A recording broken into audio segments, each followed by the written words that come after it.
Hello guys, आप लोगों का स्वागत है मेरे इस चैनल पर। तो लास्ट पार्ट में हमने देखा था कि किस तरीके से चुनमिंग वुडोंग साइड के अजोरे ड्रैगन्स और मोजिन को डिफीट करके मेडिसिन इमॉर्टल की ग्रेव तक पहुंचने के मैप को हासिल करता है। अब वो खुद तो उस मैप को सॉल्व नहीं कर पाता, इसलिए अपने साथियों के पास ले जाता है, लेकिन रात भर ट्राई करने के बाद भी वो लोग इस मैप को सॉल्व करने में फेल हो जाते हैं। अब ये देखने के बाद चुनमिंग ये प्लान बनाता है कि वो इस इंफॉर्मेशन को यहाँ मौजूद सभी लोगों में फैला देगा ताकि वुडोंग सेट वाले आसानी से इन लोगों को पकड़ ना पाए। मगर चुनबाई किससे बिल्कुल भी एग्री नहीं करता, लेकिन जोंग के थोड़ा समझाने के बाद वो भी मान जाता है। अब इन लोगों के सामने सबसे बड़ी समस्या ये होती है कि वो इस इंफॉर्मेशन को यहाँ पर फैलाएंगे कैसे, क्योंकि ऐसे ही फैलने वाली अफवाह पर लोग जल्दी यकीन नहीं करते। इस समस्या का समाधान करते हुए चुनमिंग बोलता है कि फिक्र मत करो, मैं एक ऐसे पर्सन को जानता हूँ जो कि इस काम को करने के लिए बिल्कुल ही परफेक्ट है। तो इस पार्ट के स्टार्ट में हमें वुडोंग साइड को दिखाया जाता है, जहाँ पर जिन ह्योन अपने सेक्ट लीडर को नियांग में हुई सभी घटनाओं के बारे में रिपोर्ट करता है। सेक्ट लीडर बोलते हैं कि अच्छा, तो माउंट और साइड के डिवाइन ड्रैगन के बारे में फैलने वाले सभी रूमर्स ट्रू है। फिर वो जिन ह्योन से बोलते हैं, क्या तुम जानते हो कि ऐसा क्यों हुआ? क्योंकि मैं बहुत ही बड़ा बेवकूफ़ था। नहीं, ये कहना गलत नहीं होगा कि ये सारी गलती हमारे सेट की मार्शल आर्ट्स की है। क्योंकि अगर तुम किसी भी सेट की मार्शल आर्ट को जितना ज़्यादा ट्रेन करते हो, वो उतनी ज़्यादा स्ट्रांग होती जाती है, लेकिन वुडोंग सेट की मार्शल आर्ट के ऊपर ये बात अप्लाई नहीं होती। इसे स्ट्रांग करने के लिए आपको अपनी इंटरनल एनर्जी को इंक्रीज करने की ज़रूरत पड़ती है। मैं ये तुम्हें शर्त लगाकर कह सकता हूँ कि अगर मुजिन ने दूसरे साइड की मार्शल आर्ट को लर्न किया होता तो वो माउंट और साइड के डिवाइन ड्रैगन से नहीं हारता। क्या तुम समझ रहे हो मैं तुम्हें क्या बताना चाह रहा हूँ? अब यहाँ पर जिन ह्यान तो कश्मकश में पड़ जाता है, क्योंकि अगर वो हाँ में जवाब देता है तो फिर वो अपने ही साइड की मार्शल आर्ट की बेइज्जती कर देगा, और अगर वो ना में जवाब देता है तो फिर वो अपने सेक्ट लीडर को ऑफेंड कर देगा। इसीलिए वो बीच का रास्ता चुनते हुए बोलता है कि सेक्ट लीडर, मैं इस बात को लेकर श्योर नहीं हूँ। सेक्ट लीडर बोलते हैं कि बच्चे, मैंने तो बस तुम्हें ये रीजन बताया है कि आखिर क्यों हमें ओरिजिन एनर्जी पिल की जरूरत है। अब यहाँ जिन ह्योन को ये समझ आ जाता है कि इन लोगों को स्ट्रांग बनने के लिए अपनी इंटरनल एनर्जी को इंक्रीज करने की ज़रूरत है, जो कि ओरिजिन एनर्जी पिल के ज़रिए ही मुमकिन है। सेक्ट लीडर बोलते हैं कि मैंने पहले एक गलत जजमेंट ले लिया था। मैंने ये बिल्कुल भी एक्सपेक्ट नहीं किया था कि माउंट और साइड का डिवाइन ड्रैगन मूजिन को डिफीट कर देगा, बल्कि मैंने तो ये सोचा था कि तुम लोग उसे रोकने में कामयाब हो जाओगे। अपनी नाकामी की बात सुनने के बाद जिन ह्यान सेक्ट लीडर से माफी मांगता है। वो उससे पूछते हैं कि बताओ, डिवाइन ड्रैगन से एज अ पर्सन मिलने के बाद तुम उसके बारे में क्या सोचते हो? जिन ह्योन सीधे सीधे जवाब दे देता है कि यह बंदा कंप्लीट मॉन्स्टर है। भले ही माउंट और साइड के दूसरे डिसाइपल्स भी स्ट्रांग है, लेकिन ये बंदा बिल्कुल ही डिफरेंट लेवल पर है। अब ये सुनने के बाद सेक्ट लीडर सोचते हैं कि यार, अगर हमारे सेट का सबसे जीनियस बंदा भी ऐसी बात कर रहा है तो फिर इस मैटर को सीरियस लेना होगा। क्योंकि अगर टैलेंट की बात करें तो जिन ह्यान अज़ुरे ड्रैगन मुजिन को भी सरपास करता है। अब इस जैसा कोई अगर माउंट और साइड के डिवाइन ड्रैगन को अपने सामने खड़ी दीवार की तरह देखता है तो फिर वुडोंग साइड के डिसाइपल्स का फ्यूचर खतरे में है। वो जिन ह्यान से बोलते हैं, क्या तुम न्यांग जाना चाहोगे? जिन ह्यान बोलता है, क्या मैं वहां जाना डिजर्व भी करता हूँ? सेक्ट लीडर बोलते हैं कि हाँ, तुमने एक गलती की है और तुम्हें उसे सुधारने का एक मौका तो मिलना चाहिए। वो बताते हैं कि हमारी न्यांग जाने वाली टीम की सभी प्रिपरेशन कंप्लीट हो चुकी है और इस बार उनके साथ हमारे एल्डर जाएंगे। जिन ह्यान ये सुनने के बाद सोचता है कि अच्छा, तो हमारा मेन सेक्ट अब इस चीज़ में हिस्सा लेगा। सेक्ट लीडर बोलते हैं कि तुम्हारे पास अपनी गलती को सुधारने का एक गोल्डन चांस है, और मैं ये चाहता हूँ कि तुम इसका यूज़ करते हुए मुझे वो ला कर दो जिसकी हमें सबसे ज़्यादा ज़रूरत है। अगर मेरा गैस सही निकलता है तो माउंट और साइड का डिवाइन ड्रैगन उस ट्रेजर मैप को सॉल्व ना करने की वजह से काफ़ी फ्रस्ट्रेट हो गया होगा। वो बस हम लोगों के न्यांग में पहुंचने का इंतजार कर रहा हूँ ताकि किसी अच्छे मौके का यूज करते हुए हमसे उस ओरिजिन एनर्जी पिल के मेथड को चुरा ले। अब मैं बस तुम लोगों पर ट्रस्ट करता हूँ कि तुम अपने काम में फेल नहीं होंगे। इतना भरोसा देखने के बाद जिन ह्योन ग्रीट करते हुए बोलता है कि सेक लीडर, आप बिल्कुल भी फिक्र ना करें, इस बार हम अपने काम को बड़े अच्छे तरीके से अंजाम देंगे। फिर सीन चेंज होकर के हमें लुओयांग सिटी को दिखाया जाता है, जहाँ पर एक भिखारी भीख मांग रहा होता है। तभी उसे दो लोगों के बातें करने की आवाज़ सुनाई देती है। वो लोग माउंटवा सेक्टर वुडोंग साइड के बीच हुई फाइट के बारे में बात कर रहे होते हैं, जिसे सुनने के बाद वो आदमी दौड़ता हुआ वहां से चला जाता है। दूसरी साइड हम देखते हैं कि वो दौड़ता दौड़ता अपने बेस पर पहुंच गया होता है। और यारो, जरा देखो यहाँ पर कैसी छोटी से छोटी चीजों को कितने अच्छे तरीके से डिजाइन किया गया है। इस मानवा की स्टोरी और आर्ट बिल्कुल ही परफेक्ट है। यही रीजन है कि मैं इस मानवा को इतना ज्यादा पसंद करता हूँ। तो वो भिखारी अपने बेस पर रुके हुए दूसरे पर्सन को इस खबर के बारे में बताता है। वो दूसरा पर्सन अपनी लिखी हुई खबरों में इस खबर को भी शामिल कर देता है। अब ये सारी खबरें पहुंचती है उनके लीडर के पास, जो कि इस माउंट सेट और वुडोंग सेट वाली खबर को पढ़ने के बाद बोलता है कि बकवास, आखिर कोई बेवकूफ़ी होगा जो कि इन बातों पर यकीन करेगा। वो बोलता है कि मुझे अपने सभी आदमियों की पिटाई करनी चाहिए ताकि वो मुझ तक सही खबरों को पहुंचाए। फिर बोलता है कि आजकल कोई खास खबर छप नहीं रही है। तभी उसकी नज़र न्यांग से आए कुछ पेपर्स पर पड़ती है। वो बोलता है कि चलो देखते हैं कि आखिर न्यांग में क्या चल रहा है। अब उन पेपर्स को पढ़ने के बाद उसे यही पता चलता है कि यार माउंट सेट और वुडोंग सेट के बीच फाइट हुई थी, जिसमें माउंट सेट जीत गया। अब वो उस न्यूज़ को कंफर्म करने के लिए डीप में पढ़ता है, जिसमें लिखा होता है कि न्यांग में फ्लावरी इल्यूजन सेक्ट और पाथ एकेडमी के बीच पिछले कुछ दिनों से झगड़ा चल रहा था, जिसे सॉल्व करने के लिए माउंट सेक्ट और वुडोंग सेक्ट के सेकंड क्लास डिसाइपल्स ने एक दूसरे के साथ स्पैरिंग मैच किया। स्पैरिंग मैच के रिजल्ट में माउंट सेक्ट के डिसाइपल्स की जीत हुई। वो दूसरे पेपर्स को चेक करता है जिसमें सेम न्यूज़ लिखी होती है। वो बोलता है कि ये कैसे हो सकता है, मेरे सभी के सभी आदमी एक साथ गलत बात नहीं लिख सकते। यानी कि ये बात बिल्कुल सही है कि माउंट सेट वुडोंग सेट के खिलाफ जीत गया है। वो बताता है कि 2 साल पहले माउंट सेट ने साउदर्न एज सेट को धूल चटाई थी, और अब देखो उसने वुडोंग सेट को भी हरा दिया। भले ही हम उसे उसकी पहली जीत पर लकी कह सकते थे, लेकिन दूसरी जीत पर नहीं कह सकते। यानी कि ये बात क्लियर कट हो चुकी है कि माउंट सेट दोबारा से रिवाइव हो रहा है। वो हमें बताता है कि जियांगू में 10 ग्रेट सेक्ट एग्जिस्ट करते हैं। माउंट सेट भी उन्हीं में से एक था, लेकिन सालों पहले उसने अपने इस मकाम को खो दिया। अब जबकि वो दोबारा से रिवाइव होना स्टार्ट हो गया है, तो फिर पूरे जियांगू में पावर बैलेंस बिगड़ेगा। ये तो बड़ी कमाल की न्यूज़ है, लेकिन एक बात है जो कि मुझे बहुत ही हैरान कर रही है, और वो ये बात है कि वुडोंग सेट का अजूरे सॉर्ड ड्रैगन बेहोशी की हालत में अपने जूनियर्स के साथ जाता हुआ दिखाई दिया। मुझे लगता है कि हमें माउंट सेट पर और गहराई के साथ रिसर्च करने की ज़रूरत है। तभी उसे बाहर से कुछ लोगों के शोर मचाने की आवाज़ें आती है। फिर हम देखते हैं चुनम्युंग को, जो कि सीधे ही दरवाज़ा तोड़कर वहां पर इंटर होता है। वो उस पर्सन से पूछता है, क्या तुम ब्रांच लीडर हो? वो बोलता है कि हाँ। चुनम्युंग उसे पकड़े हुए दोनों लोगों को झटक कर सीधे ही ब्रांच लीडर के सामने जाकर खड़ा हो जाता है। वो उसे अपने पास मौजूद ट्रेजरी मैप दिखाकर बोलता है कि भाई हमें एक साथ काम करने की ज़रूरत है। थोड़े टाइम बाद हम देखते हैं कि वो वहाँ बैठकर चाय पी रहा होता है। ब्रांच लीडर उसे देखकर अपने मन में बोलता है कि यार ये बंदा बहुत ही अजीब है, चाय भी ऐसे पी रहा है जैसे कि शराब पी रहा हो। दूसरी साइड चुनमिंग सोचता है कि यार इन लोगों की चाय का टेस्ट कितना घटिया है, और तो और इन्होंने मुझे दिया भी टूटे हुए कप में है। ब्रांच लीडर कन्वर्सेशन को स्टार्ट करते हुए बोलता है कि मैं जानता हूँ तुम माउंट और साइड के डिवाइन ड्रैगन चुनमिंग हो, तो बताओ यहाँ पर किस काम के लिए आए हो? चुनमिंग बोलता है कि मैं यहाँ पर तुम्हें कुछ बेचने के लिए आया हूँ। ब्रांच लीडर बोलते हैं, क्या बेचने के लिए, वो भी भिखारियों के पास, वो भी उनका दरवाजा तोड़कर? चुनमिंग अपनी सफाई बयान करते हुए बोलता है कि भाई मैं यहाँ पर सिंपली तुमसे मिलना चाहता था। वही लोग थे जो कि मुझे रोकने की कोशिश कर रहे थे, इसलिए मुझे इस दरवाजे को तोड़ना पड़ा। ब्रांच लीडर बोलते हैं कि ठीक है, वैसे तुम्हें देखकर ऐसा लग रहा है कि तुम जियांगू के बारे में ज़्यादा कुछ नहीं जानते, इसीलिए मैं तुम्हें बता दूं कि तुम अभी बेगर सैक के ब्रांच लीडर के ऑफिस में बैठे हो। और बेगर सैक कोई ऐसी जगह नहीं है जहाँ पर तुम किसी चीज़ को बेच सको, इसीलिए तुम्हारे लिए यही अच्छा होगा कि तुम अपने सामान को ब्लैक मार्केट में जाकर बेचने का ट्राई करो। अब चुनम्युंग इन सभी बातों को चुपचाप सुनने के बाद वहां से जाते हुए बोलता है कि ठीक है भाई, अगर तुम्हें मेरे साथ काम नहीं करना है तो मत करो, मैं तो यहाँ से जा रहा हूँ। वो बोलता है कि यार बेगर सेक्टर अब पहले जैसा नहीं रहा। एक तो तुमने मुझे अपने दरवाजे पर रोक लिया, और तो और मुझसे किसी चीज को खरीदने पर भी मना कर दिया।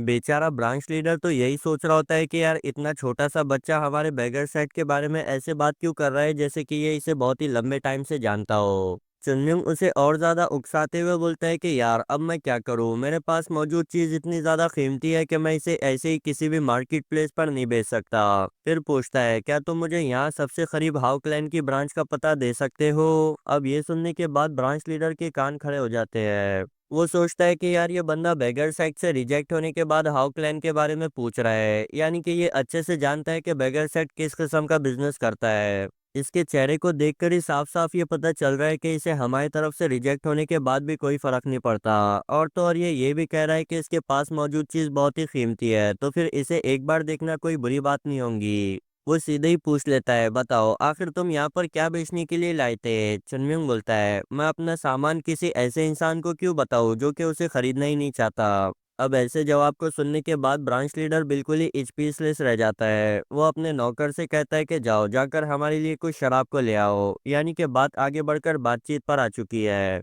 थोड़ी देर बाद हम देखते हैं कि चुनमिंग ने अपने ट्रेजरी मैप को शो करवा दिया होता है। ब्रांच लीडर उसे देख हैरान होते हुए अपने मन में बोलता है कि यार, मैंने आज से पहले ऐसे कई सारे मैप्स को देखा है, लेकिन ये मैप मुझे बिल्कुल ही डिफरेंट वाइब दे रहा है। मैं एक ही नज़र में ये बता सकता हूँ कि ये मैप किसी खास चीज़ को ढूंढने के लिए बनाया गया है। तभी चुनमिंग उसके हाथ पर हिट करते हुए बोलता है कि कम ऑन, मैंने तुम्हें इसे टच करने की इजाज़त नहीं दी। ब्रांच लीडर सोचता है, क्या अभी अभी इस बंदे ने मुझे हिट किया, लेकिन आखिर मैं इसकी किसी मूवमेंट्स को देख क्यों नहीं पाया।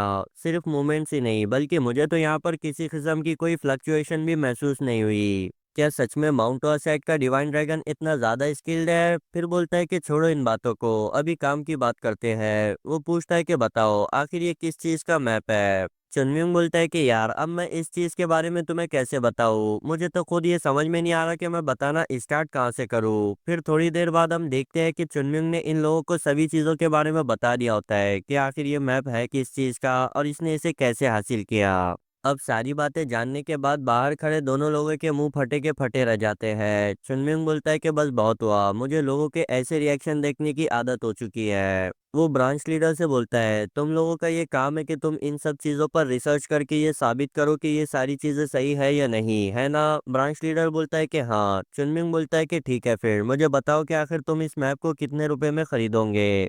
ब्रांच लीडर सोचता है, अगर सच में इसने वुडोंग सेट के अजूरे ड्रैगन शॉट को डिफीट करके इस मैप को हासिल किया, और अगर इसकी कही गई बात के मुताबिक इस मैप में शॉर्ट ग्रेवयार्ड तक पहुंचने का रास्ता छुपा है, तो फिर मैं इसकी कीमत नहीं लगा सकता। चुनमिंग बोलता है, क्या तुम इसे खरीदने नहीं वाले? ब्रांच लीडर बोलता है कि नहीं, ऐसी बात नहीं है। चुनमिंग बताता है कि यार, मैं इस मैप को सॉल्व नहीं कर पा रहा था, इसीलिए मैंने सोचा कि मैं इसे बेच दूं। वैसे भी किसी ऐसे मैप को अपने पास रखने का फायदा ही क्या जिसे आप सॉल्व ना कर पाओ। ब्रांच लीडर अपने मन में बोलता है कि हाँ, ये बंदा बात तो बिल्कुल सही कह रहा है। कोई ऐसा मैप जिसे आप सॉल्व नहीं कर पाते हो, तो फिर आपके लिए यही अच्छा होगा कि आप उसे दूसरे को बेचकर पैसे कमा ले। लेकिन ये फंडा तो बिजनेस का है, टाविस का नहीं, क्योंकि एक सच्चा टाविस कभी भी चीज़ों की वैल्यू को देखता है, ना कि पैसों को। अगर कोई टाविस्ट होता तो वो कभी ऐसा ना करता, लेकिन ये बंदा तो इसका बिल्कुल ही अपोजिट कर रहा है। क्या ये सच में कोई टाविस्ट भी है? मैंने सुना है कि इन जैसे लोगों के पास जब पावर आती है तो वो इस दुनिया को अपसाइड डाउन कर देते हैं। यहाँ पर सिर्फ और सिर्फ दो पॉसिबिलिटीज बन सकती है। पहली, ये बंदा बहुत ही ज्यादा डेंजरस है,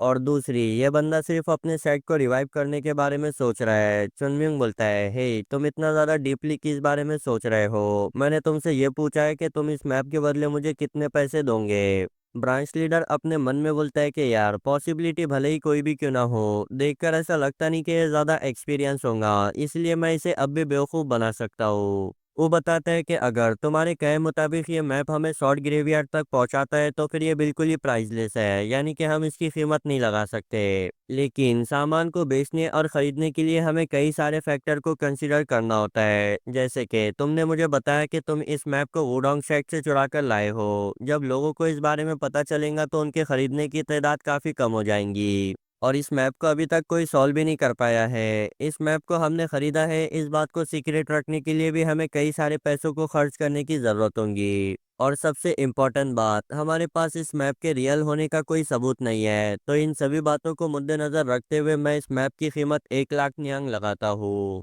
और हमारी फ्रेंडशिप फ्यूचर में भी ऐसे ही बनी रहे, इसलिए मैं इसमें 20,000 न्यांग और ऐड कर लेता हूँ, तो टोटल कीमत होंगी 1,20,000 न्यांग। चुनम्युंग हैरान होते हुए बोलता है, क्या 1,20,000 न्यांग? अब ये देखने के बाद ब्रांच लीडर खुश होते हुए अपने मन में बोलता है कि हाँ, फंस गई मछली जाल में। वो और तेल पानी लगाते हुए बोलता है, तुम हमारे पास फर्स्ट टाइम बिजनेस करने के लिए आए हो, इसलिए मैं तुम्हें इतनी अच्छी प्राइस दे रहा हूँ, वरना पूरे जियांगू के अंदर इस मैप की तुम्हें 1 लाख से ज्यादा कीमत नहीं मिलेंगी। चुनम्युंग मैप लेकर वहां से जाते हुए बोलता है, अपने पैसे अपने पास ही रखो, मुझे बस ये बता दो कि हाउ क्लैन जाने का रास्ता किधर है। अब ये देखने के बाद ब्रांच लीडर घबराते हुए बोलता है, क्या क्या तुम्हें इतनी प्राइस पसंद नहीं आई? चुनमिंग बोलता है कि नहीं, मैंने जितना सोचा था ये इससे काफी कम है। ब्रांच लीडर बोलता है कि ठीक है, फिर 1,50,000 कैसा रहेगा? तुम माउंट ऑसाइड के डिवाइन ड्रैगन हो, इसलिए मैं तुम्हें ये ऑफर दे रहा हूँ। चुनमिंग बोलता है, सिर्फ 1,50,000 न्यांग? तुम लोग तो बहुत ही बड़े बेशरम हो। हम देखते हैं कि उसने गुस्से से वहां पर अटैक कर दिया होता है, जिस वजह से वहां पर बहुत ही बड़ा धमाका होता है। वो ब्रांच लीडर पर गुस्सा होते हुए बोलता है, आखिर तुम्हारी हिम्मत कैसी हुई मेरे साथ स्कैम करने की? ब्रांच लीडर घबराते हुए बोलता है कि ठीक है, 2 लाख न्यांग कैसे रहेंगे? चुनमिंग बोलता है कि नहीं, लगता है कि तुम्हारा दिमाग अब भी जगह पर नहीं आया। वो अपने हाथ से 3 फिंगर्स को दिखाता है, जिसे देखने के बाद ब्रांच लीडर बोलता है कि ठीक है, मैं 3 लाख न्यांग देने के लिए तैयार हूँ। चुनमिंग बोलता है कि मामू, तुम अब भी मेरी बात को नहीं समझे। मैं 3 लाख नहीं बल्कि 3 मिलियन न्यांग की बात कर रहा हूँ, यानी कि 30 लाख न्यांग। वो बोलता है कि मैं इससे एक पैसा भी कम नहीं लूंगा। अब ये सुनने के बाद ब्रांच लीडर चिल्लाते हुए बोलता है, क्या 3 मिलियन यांग? क्या तुम्हें पता भी है कि तुम कितने पैसों के बारे में बात कर रहे हो? अगर मैं लोयांग ब्रांच में मौजूद सभी चीजों को बेच देता हूँ तो सिर्फ 1 मिलियन यांग बनेंगे, और अगर मैं अपने मेन सेट से पैसों को मंगाता हूँ तो उन्हें यहाँ तक आने के लिए आधा महीना लग जाएगा। चुनमिंग साफ साफ बोल देता है कि भाई मैं क्या करूँ, ये तुम्हारी प्रॉब्लम है। अगर तुम्हें मेरे साथ डील करनी है तो करो, वरना मत करो। वो यहाँ पर ब्रांच लीडर को ये बता रहा होता है कि उन्हें यहाँ पर जरूरत है, ना कि चुनमिंग को। ब्रांच लीडर भी बात को समझते हुए बोलते हैं कि ठीक है, फिर 2 मिलियन यांग कैसे रहेंगे? वैसे ये रकम बहुत ही बड़ी है, इसलिए 1 मिलियन यांग मैं तुम्हें अभी दूंगा और 1 मिलियन एक महीने के बाद। चुनम्युंग बोलता है कि नहीं, मुझे 3 मिलियन यांग अभी चाहिए, वरना मैं ये तुम्हें नहीं बेचने वाला। अब ये देखने के बाद ब्रांच लीडर परेशान होते हुए सोचता है कि यार, अब मैं इस बंदे का क्या करूं? ये तो मेरी किसी भी बात को मानने के लिए तैयार ही नहीं है। मुझे तो ये भी समझ में नहीं आ रहा कि ये बंदा इस मैप की ओरिजिनल वैल्यू को जानता है या फिर ऐसे हवा हवा में ही अपनी किस्मत को आजमा रहा है। लेकिन ये बात तो पक्की है कि ये बहुत ही चालाक टाविस्ट है, क्योंकि इसकी बॉडी लैंग्वेज को देखकर ही मैं ये गैस कर सकता हूँ कि अगर मैं इसकी डील को एक्सेप्ट नहीं करता तो ये सीधे ही हाउ क्लैन की तरफ रवाना हो जाएगा। फिर बोलता है कि सर, जितने पैसे आप हमसे मांग रहे हो उतने अभी लुओ यांग ब्रांच में अवेलेबल नहीं है, इसलिए मैं आपकी डील को एक्सेप्ट नहीं कर सकता। चुनम्युंग बोलता है कि ठीक है, मैं जानता था कि तुम भिखारियों के पास इतना पैसा नहीं होगा, लेकिन अब भी ऐसा एक तरीका है जिसके जरिए तुम पैसों को जमा कर सकते हो। ब्रांच लीडर हैरान होते हुए बोलता है, आखिर तुम किस तरीके की बात कर रहे हो? चुनम्युंग बोलता है कि मैं फाइनेंस कॉन्टिनेंटल मैनर की बात कर रहा हूँ, तुम्हें सिंपली वहां जाकर अपने सेट के नाम पर लोन लेना होगा। ब्रांच लीडर बोलता है, क्या लोन लेना होगा? ये तो जिंदगी बर्बाद करने का सबसे फास्ट तरीका है। चुनम्युंग बोलता है, तुम तो ऐसे बात कर रहे हो जैसे भिखारी बनकर बड़ी आबाद जिंदगी जी रहे थे। ब्रांच लीडर चिल्लाते हुए बोलता है कि हमारी इंसल्ट करना बंद करो। वो बोलता है कि देखो, मैं तुम्हें 2 मिलियन यांग से ज्यादा नहीं दे सकता, भले ही तुम इस डील को एक्सेप्ट करो या ना करो। और मैं ये तुम्हें गारंटी के साथ कह सकता हूँ कि हाउ क्लैन तो तुम्हें 1 मिलियन भी नहीं दे पाएगा। अगर तुम चाहो तो वहां जाकर चेक कर सकते हो। अब ये सुनने के बाद चुनमिंग वहां से जाने लगता है। ब्रांच लीडर उससे पूछता है, क्या तुम सच में हाउकलैंड जा रहे हो? चुनमिंग बोलता है कि नहीं, मैं वुहान ब्रांच जा रहा हूँ। अब यारो, वुहान ब्रांच भी बेगर साइड की लुओ यांग ब्रांच की तरह एक और ब्रांच है, जिसका नाम सुनने के बाद हमारे लुओ यांग ब्रांच के मैनेजर के चेहरे का रंग उड़ जाता है। वो चुनमिंग को रोकते हुए बोलते हैं कि नहीं, तुमने यहाँ आने के लिए काफी मेहनत की होगी, तो फिर तुम चीजों को यही सेटल किए बगैर कैसे जा सकते हो? चुनम्युंग बोलता है, मैं यहाँ पर इसीलिए आया था क्योंकि ये मेरे घर से करीब थी, लेकिन अब जबकि यहाँ पर काम नहीं बन रहा है तो फिर मुझे वुहान ब्रांच जाना ही होगा। वैसे भी वो तुम ही थे जिसने कि मुझसे कहा था कि लुओ यांग ब्रांच के पास ज्यादा पैसे नहीं है। ब्रांच लीडर सोचता है कि नहीं, 9 फिंगर बैगर उस ब्रांच को मैनेज करता है, अगर मैं इतने बड़े क्रेडिट को उस ब्रांच में जाने देता हूँ तो फिर हमारी ब्रांच तो खत्म हो जाएंगी। सारे एल्डर उसी ब्रांच को सपोर्ट करना स्टार्ट कर देंगे, जो कि मैं बिल्कुल भी नहीं होने दे सकता। वो अपने थरथर करते हुए हाथों के साथ बोलता है कि ठीक है, मैं उस मैप को 3 मिलियन न्यांग के बदले खरीदने के लिए तैयार हूँ। लेकिन अब चुनम्युंग कहाँ इस डील को इतने आसानी से एंड करने वाला था। वो बोलता है कि मिस्टर, तुमसे किसने कह दिया कि मैं इस मैप को 3 मिलियन न्यांग में बेचने वाला हूँ? ब्रांच लीडर बोलता है कि माफ करना, मैं कुछ समझा नहीं। चुनम्युंग हंसते हुए बोलता है कि ब्रांच लीडर, अब इस मैप की कीमत 3.5 मिलियन यांग हो चुकी है। अब ब्रांच लीडर के तो इसे सुनने के बाद पसीने छूट जाते हैं। वो बोलते हैं कि लेकिन अभी थोड़ा टाइम पहले तो तुमने कहा था कि तुम इसे 3 मिलियन यांग में बेचोगे। चुनम्युंग बोलता है कि हाँ, मैंने कहा था, लेकिन तुम्हें यह पता होना चाहिए कि मार्केट में चीज़ों की कीमत हर सेकंड के साथ बदलते रहती है, और मुझे ऐसा लगता है कि इस मैप की कीमत और ज़्यादा बढ़ने वाली है। देखो, अब तो ये 3.8 मिलियन हो गई। ब्रांच लीडर के तो ये सुनने के बाद पैरों तले जमीन खिसक जाती है। चुनमिंग बोलता है कि देखो, अब तो ये 4 मिलियन यांग होने जा रही है। तभी ब्रांच लीडर चिल्लाकर बोलता है कि नहीं, मैं इसे 3.8 मिलियन यांग पर खरीदता हूँ। अब ये सुनने के बाद चुनमिंग बड़ी प्यारी सी स्माइल देते हुए बोलता है कि मुबारक हो, आपने इस मैप को 3.8 मिलियन यांग पर खरीद लिया। थोड़ी देर बाद हम देखते हैं कि ब्रांच लीडर ने चुनम्युंग को अपने पास से 1 मिलियन और लोन उठा करके 2.8 मिलियन, यानी कि टोटली 3.8 मिलियन यांग दे दिए होते हैं। वो बोलते हैं कि देखो, हम भिखारियों की आंखें चारों तरफ मौजूद है, अगर ये मैप गलती से भी फेक निकलता है तो हम तुम्हें बिल्कुल भी नहीं छोड़ेंगे। चुनमिंग बोलता है कि फिक्र मत करो, मैं तुम्हें 100% गारंटी के साथ ये कह सकता हूँ कि ये मैप ओरिजिनल है। ब्रांच लीडर हैरान होते हुए बोलते हैं, आखिर तुम इस चीज को इतने कॉन्फिडेंटली कैसे कह सकते हो, क्या इसके पीछे कोई रीजन है? चुनमिंग बोलते हैं कि ऑफ कोर्स। ब्रांच लीडर सोचते हैं कि यार, अगर ये मैप ओरिजिनल है तो फिर अभी जितने पैसे हमने पे किए हैं उसके भी 4 गुना ज्यादा पैसे हम कमा सकते हैं। वो चुनमिंग से पूछते हैं कि बताओ आखिर रीजन क्या है। चुनम्यूंग सीधे ही बता देता है कि भाई, इस मैप को वुडोंग सेट के लोगों ने पहले ही सॉल्व कर दिया है, इसलिए तुम लोगों को इसे जल्दी सॉल्व करने की जरूरत है, कहीं ऐसा ना हो कि तुम्हारे से पहले ही वुडोंग सेट के लोग उस शॉर्ट ग्रेवयार्ड तक पहुंच जाए। अब इतनी खूबसूरत बात बताकर वो हंसता हुआ वहां से चला जाता है। उसके वहां से जाने के बाद ब्रांच लीडर के साथ खड़ा हुआ आदमी बोलता है, लीडर, क्या आपको नहीं लगता कि हमें उसे रोकना चाहिए, क्योंकि उसने अभी यहाँ पर हमें काफी बुरी बात बताई है। लेकिन ब्रांच लीडर की तरफ से तो कोई जवाब ही नहीं आता। वो जब उनकी तरफ देखता है तो उसे पता चलता है कि भाई, शौक के हमारे ब्रांच लीडर का मुंह इतना बड़ा खुला है कि हम उसके अंदर पूरे माउंट एवरेस्ट को घुसा सकते हैं। वो चिल्लाकर बोलते हैं कि जाओ जल्दी से उस बच्चे को पकड़ो, उस हरामी ने हमें दिन दहाड़े 3.8 मिलियन का चूना लगा दिया। सीन चेंज होकर के हमें माउंट और साइड को दिखाया जाता है, जहाँ पर सेक लीडर अपने डिसाइपल्स के वापस आने का इंतजार कर रहे होते हैं। तभी पीछे से इकोनॉमी एजेंसी के लीडर आते हुए बोलते हैं कि वो लोग बहुत ही हार्टलेस है, कम से कम उन्हें हमें एक सिंगल लेटर तो भेजना चाहिए था। सेक लीडर अपने डिसाइपल्स की साइड लेते हुए बोलते हैं कि नहीं, वो लोग मिशन पर गए हैं, किसी गेम को खेलने के लिए नहीं, जरूर वो अपने मिशन को कंप्लीट करने में बिजी होंगे। एजेंसी लीडर बोलते हैं कि अच्छा, अगर ऐसी बात है तो फिर तुम दिन में 15 बार यहाँ न्यांग से आने वाली सड़क को देखने के लिए क्यों आते हो? तभी मार्शल हॉल एल्डर बोलते हैं कि सेक लीडर, आपको फिक्र करने की जरूरत नहीं है, मैं ये गारंटी से कह सकता हूँ कि वो अपने मिशन को बहुत ही अच्छे तरीके से परफॉर्म करेंगे। एजेंसी लीडर बोलते हैं, क्या तुम अपने डिसाइपल्स के लिए परेशान नहीं हो? अनबिलीवेबल। मार्शल हॉल एल्डर बोलते हैं कि हाँ, मुझे उनके लिए परेशान होने की जरूरत नहीं है, क्योंकि वो हमसे बिल्कुल ही डिफरेंट है। एजेंसी लीडर बोलते हैं कि हाँ, उन्हें तो हमसे डिफरेंट होना ही होगा, हम उन्हें अपने जैसा बिल्कुल भी बनने नहीं दे सकते, हम उन्हें उन चीज़ों से गुजरने नहीं दे सकते जिनसे हम गुजरे हैं। अब सेक लीडर हमें बताते हैं कि इकोनॉमी एजेंसी लीडर किन चीज़ों की बात कर रहे हैं। वो बोलते हैं कि हमने माउंट वर्साइड को उस टाइम ज्वाइन किया था जब उसका डाउनफॉल शुरू हुआ था। हमने उसे अपनी आंखों से डिस्ट्रॉय होता हुआ देखा है। हमने ये देखा है कि वो लोग जिन पर हम ट्रस्ट करते हैं वो अपने बुरे टाइम में किस तरीके से हमें पीठ दिखाकर चले जाते हैं। और तो और, हमने अपने कई सारे साथियों को माउंट वर्साइड छोड़ते हुए देखा है। इतने ज़्यादा केओस वाले टाइम में बड़े होने की वजह से हम अपने मार्शल आर्ट पर फोकस नहीं कर पाए। यही रीज़न है कि वो लोग जिन्होंने इस पेन और डाउनफॉल को नहीं देखा है वो हमसे डिफरेंट होंगे।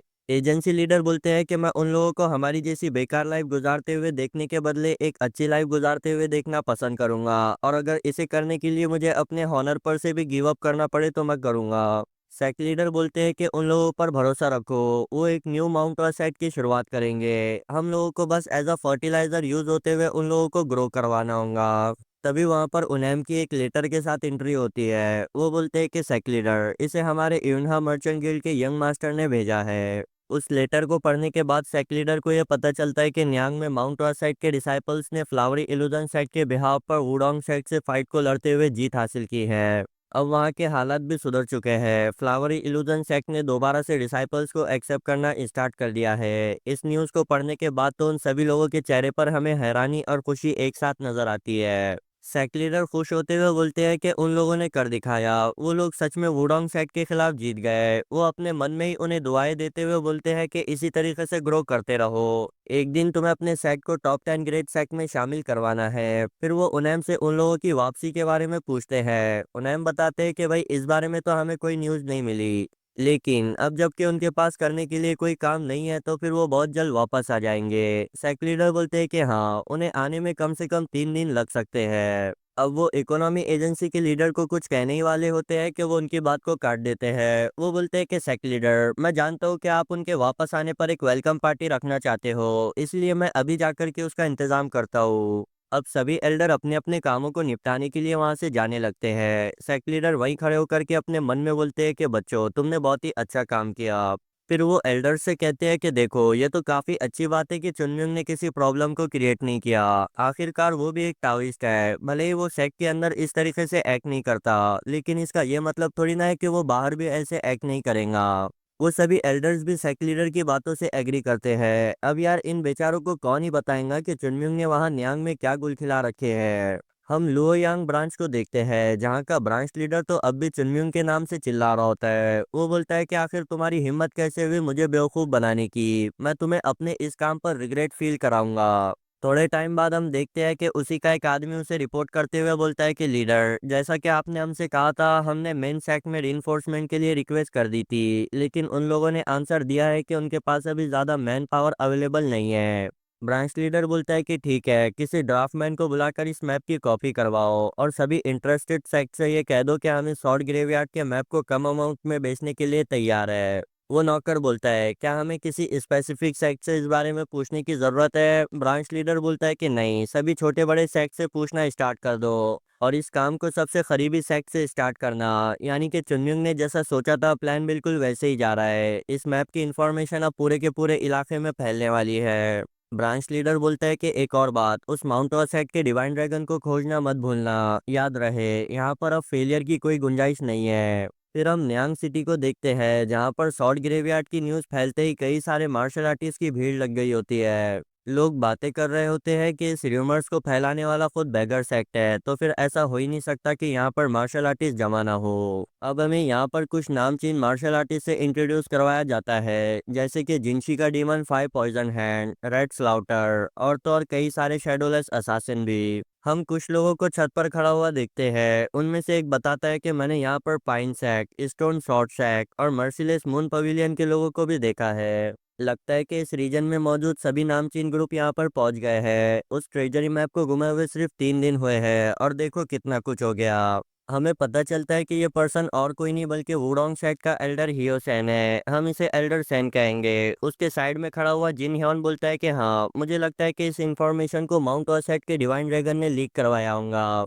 एल्डर सैन अपने मन में सोचते हैं, लगता है कि वो बंदा उस ट्रेजरी मैप को सॉल्व नहीं कर पाया होगा, इसलिए उसने इस इंफॉर्मेशन को सभी लोगों में फैला दिया ताकि वो वुडोंग साइड को भी शॉर्ट ग्रेवयार्ड तक पहुंचने से रोक सके। कितना इविल एटीट्यूड है, लेकिन इससे कुछ नहीं बदलने वाला। वो वहां से जाते हुए बताते हैं कि पहले हम अपने काम को पब्लिक से छुपकर अंजाम देना चाहते थे, लेकिन अब जबकि हमारा प्लान एक्सपोज हो चुका है तो फिर हम अब इसमें कुछ नहीं कर सकते। वैसे भी यहाँ मौजूद सभी मार्शल आर्टिस्ट ने हमें सेंस कर लिया होगा, वो बस हमें इग्नोर कर रहे हैं ताकि हमारी तरफ से होने वाले पहले एक्शन को मालूम कर पाए। जैसे ही हम अपने फर्स्ट मूव को चलेंगे वो सभी हमें रोकने के लिए पहुंच जाएंगे, लेकिन हमें घबराने की ज़रूरत नहीं है क्योंकि हमारे पास इतनी पावर है कि हम उन सभी को एक साथ हैंडल कर सकते हैं। हम वुडोंग सेट के लोग हैं, हमें इस दुनिया में कोई कुछ करने से रोक नहीं सकता। वो अपने साथियों से कहते हैं कि रेडी हो जाओ, बहुत जल्द हम शॉर्ट ग्रेवयार्ड की तरफ रवाना होंगे। अब ये सुनते ही वहां मौजूद सभी मार्शल आर्टिस्ट भी उन्हें रोकने के लिए रेडी हो जाते हैं। यार मुझे ये रेड ड्रेस वाला स्लॉटर काफी पसंद आया।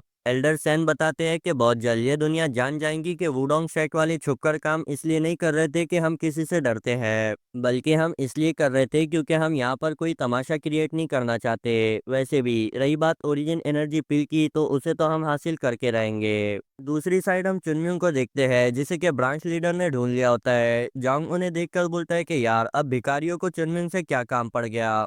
चुनबाइक उसे बताता है कि ये कोई मामूली भिखारी नहीं बल्कि बेगर यूनियन की लोयांग ब्रांच का मैनेजर है। जोंग हैरान होते हुए बोलता है, क्या, लेकिन ब्रांच मैनेजर चुनम्यूंग से मिलने के लिए क्यों आया है? चुनबाइक बोलता है कि यार मुझे इस बारे में नहीं पता, लेकिन इसकी आंखों को देखकर ये मैं बता सकता हूँ कि ये यहाँ पर कोई फ्रेंडली बात करने के लिए तो नहीं आया है। ब्रांच लीडर चुनम्यूंग से बोलता है, अभी न्यांग के अंदर नॉर्मल लोगों से ज्यादा मार्शल आर्टिस्ट मौजूद है, क्या तुम अपने प्लान को सही डायरेक्शन में जाता देख सेटिस्फाइड हो? चुनम्यूंग बोलता है कि ये तुम क्या बात कर रहे हो, वो तुम हो जिसने कि इस इन्फॉर्मेशन को फैलाया है। वैसे भी क्या तुम इतनी दूर मुझसे ऐसी बेकार बातें करने के लिए आए हो? अगर मैं सही से गैस करूँ तो तुमने इस इन्फॉर्मेशन को इसलिए फैलाया होगा ताकि तुम वुडोंग साइड को शॉर्ट ग्रेवयार्ड तक पहुंचने से रोक सको, है ना? अब ब्रांच लीडर को तो ये बातें सुनने के बाद गुस्सा बहुत आ रहा होता है, लेकिन वो अपने आप पर कंट्रोल करते हुए बोलता है कि ठीक है, बताओ तुम्हारा आगे का प्लान क्या है? चुनम्यूंग बोलता है, मेरा आगे का प्लान, मैं तो बस यहाँ आराम से बैठकर इस शो को एंजॉय करने वाला हूँ। वैसे भी मैंने इस इन्फॉर्मेशन को बेचकर पहले ही काफ़ी पैसा कमा लिया है, इसलिए मुझे गड़बड़ करने की कोई ज़रूरत नहीं है।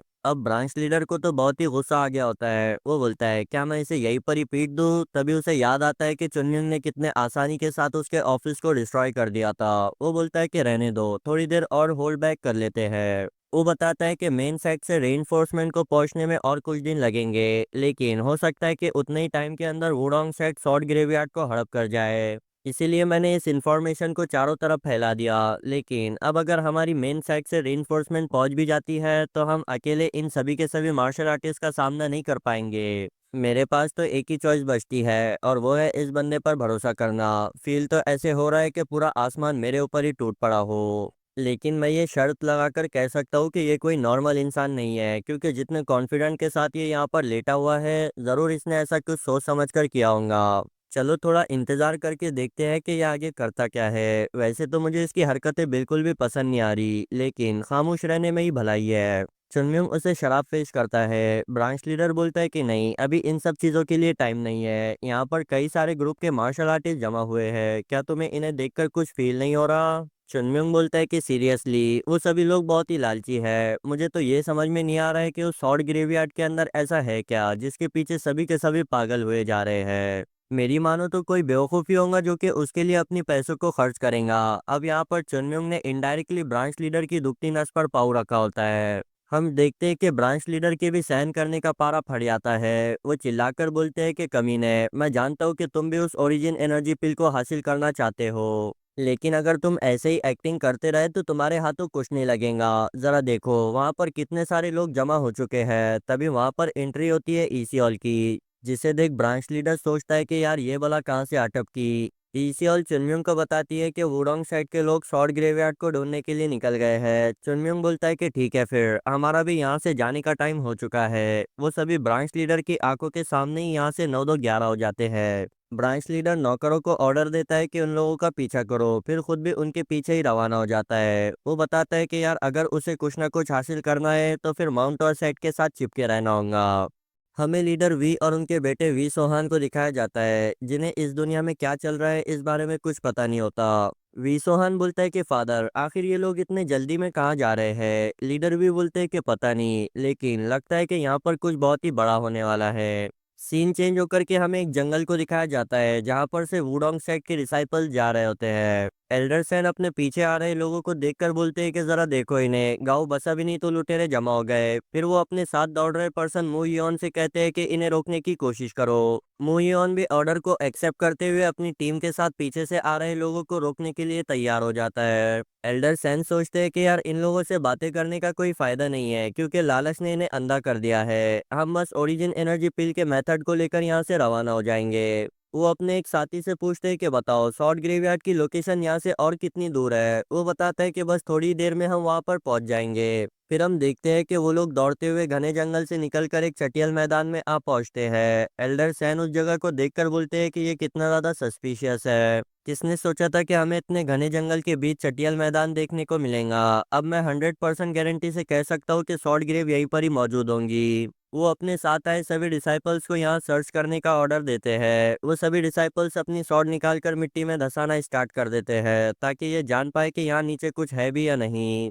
कुछ देर की सर्चिंग के बाद एल्डर सैन को कुछ दिखाई देता है। वो फौरन से उस डिसाइपल के करीब जाकर उसकी पॉइंट की हुई शॉट की जगह पर अपनी शॉट को धंसाते हैं और फिर मुस्कुराते हुए बोलते हैं कि फाइनली हमने उसे ढूंढ लिया। वो अपनी शॉट में एनर्जी को इकट्ठा कर जमीन पर एक अटैक करते हैं, जिस वजह से उनकी एनर्जी चारों तरफ फैल जाती है, जो कि वहां मौजूद मिट्टी को हटाने में मदद कर रही होती है। उस मिट्टी के हटने के बाद दिखने वाला नज़ारा तो बिल्कुल ही चौंकाने वाला होता है, क्योंकि फाइनली फाइनली हमें उस ग्रेवयार्ड में इंटर करने का रास्ता मिल जाता है। दूसरी साइड इनका पीछा करने वाले मार्शल आर्टिस्ट भी वुडोंग साइड के पीछे रुके हुए डिसाइपल्स का काम तमाम करके यहाँ तक पहुंच जाते हैं। वो अपने सामने खड़े वुडोंग साइड के लोगों को देखकर बोलते हैं कि जरा देखो इन्हें, लगता है कि इन्हें कुछ मिला है। उनमें से ही एक चिल्लाकर बोलता है कि बेवकूफो, ये शॉर्ट ग्रेव में इंटर करने की ओपनिंग है। अब आप सभी तो देख ही सकते हैं कि ये सभी के सभी लोग हाथ धोकर नहीं बल्कि नहा धोकर के शॉर्ट ग्रेव के पीछे पड़े हैं। लेकिन दूसरी साइड मौजूद वुडोंग साइड के डिसाइपल्स ने भी कोई कच्ची गोलियां थोड़ी ना खेली है। वो उनसे बराबरी का मुकाबला करते हुए उन्हें रोकने की कोशिश करते हैं, लेकिन फिर भी कुछ मार्शल आर्टिस्ट बड़ी चालाकी के साथ डोर के करीब पहुंचने में कामयाब हो जाते हैं। एल्डर सैन बड़ी शांति से उन लोगों को अपने तरफ आता देख हियो वुन नाम के पर्सन को आवाज लगाते हैं। वो पर्सन अपनी धमाकेदार एंट्री के साथ उन सभी मार्शल आर्टिस्ट के वेपन को डिस्ट्रॉय करता है और फिर अपने दूसरे मूव के साथ उन सभी के काम को भी तमाम कर देता है। हमें पता चलता है कि ये पर्सन कोई नॉर्मल डिसाइपल नहीं बल्कि वुडोंग सेट का एक एल्डर है। एल्डर सैम उससे कहते हैं कि मैंने जितना सोचा था उससे भी ज़्यादा पावर के साथ ये लोग हमें पुशबैक कर रहे हैं। हमें जल्दी से अपने ऑपरेशन को स्टार्ट करके ओरिजिन एनर्जी पिल को हासिल करना होगा। उस पिल को हासिल करने के बाद हम यहाँ से रवाना हो जाएंगे। मैं चाहता हूँ कि तब तक तुम मूयोन के साथ काम करते हुए इन सभी लोगों को यहीं पर ही रोके रखो। वो एल्डर अपने ऑर्डर्स को रिसीव करने के बाद वहाँ से चले जाते हैं। दूसरी साइड हम डिसाइपल्स को देखते हैं जो कि लाख कोशिश करने के बाद भी सॉर्ड ग्रेव में इंटर करने के डोर को ओपन नहीं कर पाते। एल्डर सैन उन्हें देखकर बोलते हैं कि बच्चों साइड हटो, तुमसे ना हो पाएगा। वो बताते हैं कि मेरे सॉर्ड ऑरा को यूज करने के बाद भी इस डोर पर कोई मामूली सा क्रैक नहीं आया, यानी कि ये किसी नॉर्मल मेटल से नहीं बना है। अगर ऐसी बात है तो फिर मुझे मेरे सॉर्ड ऑरा से भी ज्यादा पावरफुल चीज को यूज करना होगा। और वो पावरफुल चीज है इनहेंस ऑरा, जिसका यूज करते हुए एल्डर सैन उस डोर के ऊपर अटैक करते हैं, जिसके रिजल्ट में हम देखते हैं कि वो डोर टुकड़े टुकड़े हो जाता है। हम देखते हैं कि उस डोर के टूटने के बाद उसके सभी टुकड़े उसके पीछे बनी हुई लंबी सी गुफा में गिर जाते हैं। अब आप इस फोटो को देखकर ही ये अंदाजा लगा सकते हैं कि ये गुफा कितनी बड़ी है। एल्डर सैन भी उसे देखकर सोचते हैं कि यार अगर हम गड़बड़ी में यहाँ से कूद जाते तो पता नहीं हमारे साथ क्या होता। किसने सोचा था कि सॉर्ड ग्रेव को जमीन के इतने गहराई में बनाया गया होगा। क्या हमें सच में ओरिजिन एनर्जी पिल को हासिल करने के लिए इसके अंदर इंटर करना होगा? वैसे अब जबकि हम इतने आगे आ ही चुके हैं तो वापस जाने का कोई चांस नहीं बचता। और मुझे नहीं लगता कि हमारे साथी उन सभी मार्शल आर्टिस्ट को ज्यादा टाइम तक रोक पाएंगे। वो एल्डर हियोवुन को आवाज लगाकर कहते हैं कि देखो अब मैं यहाँ से अंदर इंटर करने वाला हूँ, तो तुम मू यॉन के साथ इस जगह को गार्ड करना। एल्डर हियोवुन बोलते हैं कि यस सीनियर ब्रदर, आप इस काम के लिए बिल्कुल ही बेफिक्र रहे। एल्डर सैन वहाँ मौजूद दूसरे डिसाइपल से कहते हैं कि मुझे फॉलो करो, हम इस केव में इंटर करने वाले हैं। फिर उस केव में जंप लगाकर बोलते हैं कि वुडोंग सेट को आज कोई नहीं रोक सकता। ओरिजिन एनर्जी पिल हमारी होकर रहेंगी। दूसरी साइड हम माइटी एक्स मैक हाउक को देखते हैं जो कि वुडोंग सेट के एक डिसाइपल से फाइट करके उसे पीछे लौट देता है। वो बोलता है कि बेवकूफ, तुम्हारी हिम्मत कैसे हुई मेरी प्रॉपर्टी पर हाथ डालने की? वो ओरिजिन एनर्जी पिल मेरी है, आज तो मैं तुम्हें दो हिस्सों में कट करके रहूंगा।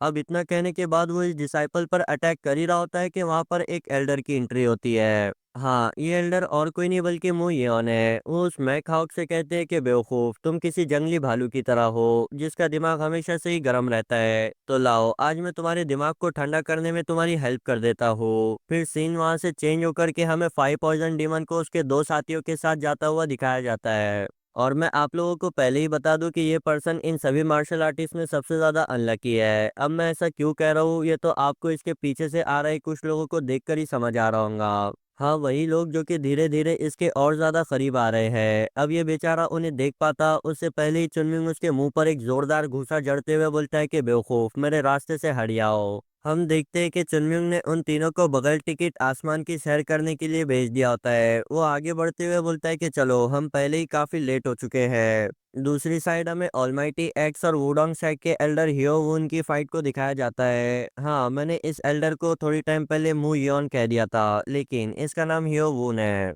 ऑलमाइटी एक्स अटैक करते हुए बोलता है कि आखिर तुम कब तक मेरे अटैक्स को यूं ही डॉज करते रहोगे? अब ये सुनने के बाद एल्डर वून भी उसके अटैक को ब्लॉक करते हैं। वो अपनी शॉट को किसी बेल्ट की तरह यूज करते हुए उस अटैक को डिफ्लेक्ट भी कर देते हैं, जिसे देखने के बाद ऑलमाइटी एक्स बोलता है कि अच्छा तो तुम अब अपनी ट्रिक्स को यूज करना स्टार्ट कर दिए हो, लेकिन मैं तुम्हें बता दूं कि ये ट्रिक्स मेरे ऊपर काम नहीं आने वाली। लेकिन हम देखते हैं कि एल्डर तो सीधे ही उसके पीछे पहुंच गए होते हैं। वो उसके फेस पर अपनी किक से अटैक करके बोलते हैं कि बच्चे अपनी हद में रहो। हम देखते हैं कि उस अटैक की वजह से ऑलमाइटी एक्स कुछ पेड़ों से जाकर टकराता है, जिस वजह से वहां पर एक धमाका होता है। अब उसकी गूंज को सुनने के बाद वहां मौजूद फाइट कर रहे सभी मार्शल आर्टिस्ट अपने फाइट को रोक देते हैं। एल्डर वून मुइयन से कहते हैं कि जाओ अपने साथ वुडोंग सेट के डिसाइपल्स को लेकर सॉर्ड ग्रेव की केव में एंटर करो, तब तक मैं इन सभी लोगों से निपटता हूँ। मुइयन भी बात मानते हुए अपने साथ दूसरे डिसाइपल्स को लेकर सॉर्ड ग्रेव की एंट्रेंस की तरफ बढ़ने लगता है। एल्डर वून वहाँ मौजूद सभी मार्शल आर्टिस्ट से कहते हैं कि मेरी बात को ध्यान से सुनो, इस जगह को वुडोंग सेट ने अपने अंडर में ले लिया है। अगर तुम में से कोई भी उन लोगों का पीछा करते हुए सॉर्ड ग्रेव की केव में इंटर करना चाहता है तो फिर उसे वुडोंग सेट का सामना करना पड़ेगा। तो फिर मुझे बताओ, क्या कोई ऐसा है जो कि मुझसे फाइट करना चाहता है? अब ये सुनने के बाद वो सभी मार्शल आर्टिस्ट अपनी जगह पर रुक जाते हैं। वो बातें करने लगते हैं कि यार ये बंदा तो वुडोंग सेट का एल्डर है, इसने माइटी एक्स को सिंगल मूव के साथ में डिफीट कर लिया। आखिर कौन ही होगा जो कि इससे फाइट करना चाहेगा। तभी वहां पर रेड स्लाउटर आकर बोलता है कि ओल्ड मैन, क्या तुम्हें नहीं लगता कि तुम कुछ ज्यादा ही बातें कर रहे हो। सॉर्ड ग्रेवयार्ड वाउंडलेस सॉर्ड इंटरसेप्टर से बिलोंग करता था। मुझे यकीन नहीं होता कि तुम लोग सिर्फ इसे पहले ढूंढने की वजह से अपनी प्रॉपर्टी होने का दावा कर रहे हो। साइड से हेवनली सॉर्ड आकर बोलता है कि हाँ, इस बार रेड स्लाउटर बिल्कुल सही बात कर रहा है। वैसे वुडोंग साइड के एल्डर हियोन वून, तुमसे मिलकर काफी अच्छा लगा। एल्डर वून सोचते हैं कि यार, इन दोनों से एक साथ फाइट करना मेरे लिए भी मुश्किल हो जाएगा। मुझे तो ये समझ में नहीं आ रहा कि इतने कम टाइम में इतने डेंजर मार्शल आर्टिस्ट यहाँ कैसे जमा हो गए।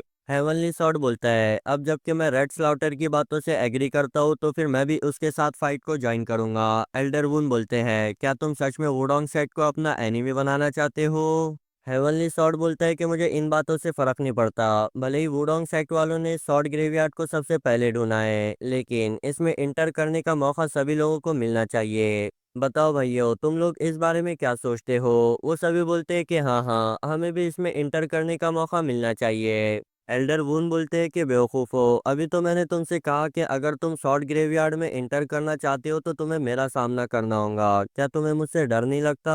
हेवनली सॉर्ड बोलता है कि नहीं, अगर हमारे दिमागों में डर बैठा होता तो हम इतनी दूर तक आते ही नहीं। एल्डर वून अपने पीछे देखते हैं जहाँ पर वुडोंग साइड का सिर्फ एक डिसाइपल केव में इंटर करने के लिए रह गया होता है। वो अपनी एनर्जी को रिलीज करते हुए बोलते हैं कि ठीक है, तुम लोगों से बाद में फिर मुलाकात होगी। अब इतना कहने के बाद वो जमीन पर एक अटैक करते हैं जिस वजह से चारों तरफ धूल फैल जाती है। वो वहां मौजूद सभी लोगों को चकमा देते हुए सॉर्ड ग्रेवयार्ड की एंट्रेंस की तरफ जंप लगाकर उसमें एंटर कर जाते हैं। वहां मौजूद सभी लोग यही चिल्ला रहे होते हैं कि जल्दी से उसे रोको, वरना वुडोंग सेक्ट वाले हमसे पहले डिवाइन वेपन्स को हासिल कर लेंगे।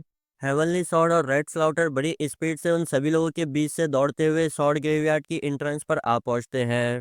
हेवनली सॉर्ड बोलता है, रेड स्लाउटर, क्या तुम मेरे रास्ते में आने वाले हो। रेड स्लाउटर बोलता है कि नहीं, हमें यहाँ पर अपनी एनर्जी को वेस्ट करने की जरूरत नहीं है। अब इतनी बातें कर वो दोनों भी उस केव में इंटर कर आते हैं। बाहरी साइड के मार्शल आर्टिस्ट ने तो इस केव में इंटर करने के लिए खून की नदियां बहा दी होती है। फिर फाइनली एंट्री होती है चुनमिंग और उसके साथियों की। चुनमिंग इस नज़ारे को देख बोलता है कि यार, यहाँ तो कई सारे मार्शल आर्टिस्ट आ चुके हैं। चंबाई को उस पर सारा ब्लेम डालते हुए बोलता है कि ये सब कुछ तुम्हारी गलती है। चनम्योंग बोलता है, मुझे थोड़ी ना पता था कि यहाँ पर इतने सारे मार्शल आर्टिस्ट आ जाएंगे। खैर छोड़ो, मुझे इन बातों से फर्क भी नहीं पड़ता क्योंकि मैं तो यहाँ पर शॉर्ट ग्रेवयार्ड में इंटर करने के लिए आया हूँ। तो सभी लोग तैयार हो जाओ, याद रखना कि ये एक रियल बैटलफील्ड है, एक छोटी सी गलती जानलेवा साबित हो सकती है। वो सभी शॉर्ट ग्रेवयार्ड की तरफ मूव करने लगते हैं। हम देखते हैं कि चनम्योंग अपने रास्ते में आने वाले सभी मार्शल आर्टिस्ट को हवा में उड़ा रहा होता है। वो बोलता है कि कीड़े मकोड़ो, मेरे रास्ते से हट जाओ। अब पीछे से अटैक करने वाले मार्शल आर्टिस्ट को चुनबाइक संभाल रहा होता है। जॉन्ग इस सिचुएशन को देखकर बोलता है कि यार, ये तो बड़ी डेंजरस सिचुएशन है, इसे हमारे डुअल मैचेस से बिल्कुल भी कंपेयर नहीं किया जा सकता। वो तो अच्छी बात है कि चुनम्योंग हमारे साथ है, इसलिए हमें ज्यादा फिक्र करने की जरूरत नहीं, वरना ये जगह तो पहले ही खून से भरी पड़ी है। यहाँ मौजूद लोग लालच के मारे एक दूसरे की जान ले रहे हैं। अब वो सभी दौड़ते हुए एंट्रेंस तक पहुंच ही गए होते हैं कि पीछे से कोई चिल्लाकर बोलता है, माउंट और साइड के डिवाइन ड्रैगन, वहीं पर ही रुक जा। चुनम्योंग भी रुककर पीछे देखता है कि भाई कौन है जो कि मेरा नाम पुकार रहा है। वो पर्सन फिर से चिल्लाकर बोलता है कि कमीने, एक तो तूने मुझसे पैसे लूटे, अब मुझे अकेले छोड़कर जा रहा है। हाँ, ये पर्सन और कोई नहीं बल्कि ब्रांच लीडर होता है। चुनमिंग भी उसे देख अजीब सा फेस बनाकर बोलता है कि सीरियसली, ये भिखारी मेरा पीछा करते हुए यहाँ तक आ गया। ब्रांच लीडर अपने सामने आ रहे मार्शल आर्टिस्ट को डिफीट करते हुए बोलता है, उस कमीने ने तो हमें भूल ही गया था, क्या हम उसे कोई जोक नजर आते हैं। फिर सोचता है, लेकिन वो इतने सारे मार्शल आर्टिस्ट को पार करके इतनी दूर तक पहुंचा कैसे। वो अपने साथियों से कहता है कि क्या कर रहे हो, जल्दी से मेरे लिए एक रास्ते को क्रिएट करो। उसके साथी बोलते हैं कि बॉस, हम तो यहाँ तक आने में ही थक चुके हैं, मुझे लगता है कि हमें यहाँ से रिट्रीट कर लेना चाहिए। ब्रांच लीडर बोलता है, क्या तुम सीरियस हो, सॉर्ट ग्रेवयार्ड की एंट्रेंस हमारे सामने है, क्या तुम सच में ये कह रहे हो कि हमें यहाँ से रिट्रीट कर लेना चाहिए। तभी उनके सामने एक धमाका होता है। चुनम्योंग बोलता है कि जल्दी से यहाँ तक दौड़ते हुए आओ, मैंने तुम्हारे लिए रास्ते को क्रिएट किया है। ब्रांच लीडर बोलता है कि हाँ, लेकिन मेरे साथी काफी थक चुके हैं, मुझे नहीं लगता कि वो और ज्यादा दौड़ पाएंगे। अब चनम्योंग को तो उन सभी पर बहुत ही गुस्सा आ रहा होता है, लेकिन फिर भी वो उनकी मदद करने के लिए वहां तक पहुंच जाता है। और वो उनकी मदद तो इतने खास तरीके से करता है कि क्या ही बताओ। वो सीधे ही एक भिखारी को कॉलर से पकड़कर आसमान में उछाल देता है। ब्रांच लीडर ये देखकर चिल्लाते हुए बोलता है कि ये तुम क्या कर रहे हो, कहीं तुम्हारा दिमाग तो खराब नहीं हो गया। हम देखते हैं कि वो भिखारी सीधे ही उड़ते हुए सॉर्ड ग्रेवयार्ड की एंट्रेंस में जा गिरता है। मतलब कि क्या, अब मैं यहाँ पर क्या ही कहूँ। अब वो इसी तरीके से बचे हुए भिखारियों को भी उछालता है जो कि परफेक्टली सॉर्ड ग्रेवयार्ड की केव में जा गिरते हैं। अब लास्ट में बारी होती है ब्रांच लीडर की। उनके वहां से इंटर करने के बाद चुनमिंग बोलता है कि हाँ, जितने भी काम के लोग थे वो अंदर चले गए। अब मुझे यहाँ पर ज्यादा टाइम वेस्ट नहीं करना चाहिए। वो सीधे ही उन सभी मार्शल आर्टिस्ट के फेस पर पाँव रखते हुए सॉर्ड ग्रेवयार्ड की एंट्रेंस पर जा पहुंचता है।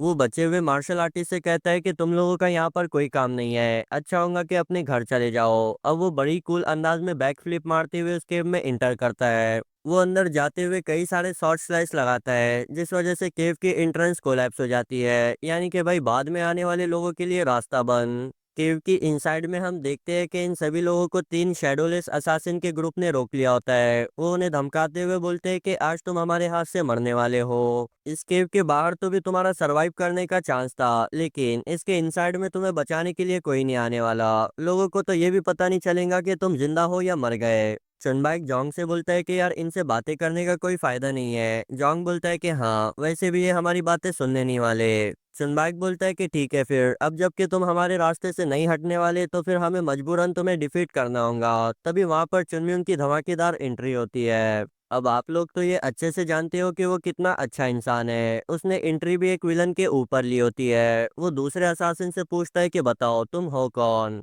वो असासिन घबराते हुए सोचता है कि यार ये तो मुझे तुमसे पूछना चाहिए। चुनमिंग बोलता है कि कोई बात नहीं, अगर तुम मुझे नहीं बताना चाहते तो मत बताओ, क्योंकि वैसे भी मैं तुम्हें पीटने वाला हूँ। अब दो को निपटाने के बाद वो चुनबाइक से पूछता है कि आखिर ये लोग है कौन। चुनबाइक अजीब से फेस के साथ बताता है कि ये शैडोलेस असासिन का ग्रुप है।